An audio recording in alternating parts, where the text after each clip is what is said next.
முருகப்பெருமான் பல்வேறு தருணங்களில் பல்வேறு மந்திரங்களையும் ஞானத்தையும் அருளியுள்ளார்.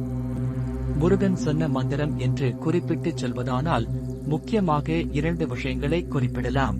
ஓம் எனப்படும் பிரணவ மந்திரத்தின் பொருள்.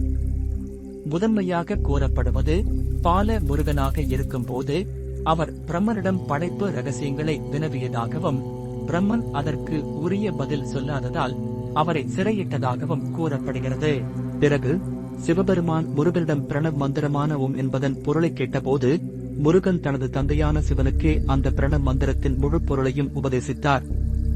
இந்த சம்பவம் நடந்த இடமே சுவாமிமலை ஆகும். அங்கு முருகன் சுவாமிநாதன், குருவான தந்தை என்ற திருநாமத்துடன் அருள்பாலிக்கிறார். இந்த ஓம் எனும் மந்திரம் படைத்தல், காத்தல், அழித்தல் ஆகிய முத்தொழில்களையும் உள்ளடக்கிய பிரபஞ்சத்தின் ஆதி ஒலியாகும். இதன் பொருள் மிக ஆழமானது. அதுவே இறைவன் என்பதை முருகன் சிவனுக்கு உணர்த்தினார். ஷடாக்ஷர மந்திரம், அதாவது சரவண பவ, இது முருகனின் 6 எழுத்து மந்திரம் ஆகும். சரவணபவ என்பது முருகனுக்குரிய மிகவும் சக்தி வாய்ந்த மற்றும் பிரபலமான மந்திரமாகும்.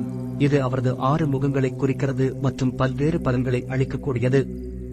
இந்த மந்திரம் ஒருவரது வாழ்வில் உள்ள தடைகளை நீக்கி பாதுகாப்பையும் ஞானத்தையும் அனைத்து நலன்களையும் அருளக்கூடியதாக நம்பப்படுகிறது.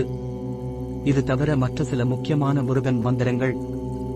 முருகன் மூல மந்திரம் ஓம் செள செளம் சரவணபவ ஸ்ரீம் க்ரீம் க்ளீம் க்ளம் செள சாம் நமஹ. இது முருகனை நேரில் தரிசிக்க உதவும் சக்தி வாய்ந்த மந்திரமாக போற்றப்படுகிறது. முருகன் காயத்ரி மந்திரம் ஓம் தத்புருஷாய வித்மஹே மகேஸ்வர புத்ராய தீமஹி தன்னோ சுப்பிரமணிய பிரசோதயா.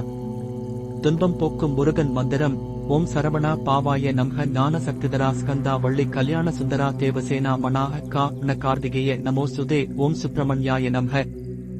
வேலவா வேலவா, இது வெற்றிக்கான எளிய மந்திரமாக பார்க்கப்படுகிறது. எனவே முருகன் சொன்ன ரகசியம் அல்லது முருகன் சொன்ன மந்திரம் என்று பொதுவாக குறிப்பிடப்படும் போது அது பிரணவ மந்திரத்தின் ஆழ்ந்த விளக்கத்தையும் சரண்ப போன்ற சக்தி வாய்ந்த மந்திரங்களையும் குறிக்கிறது.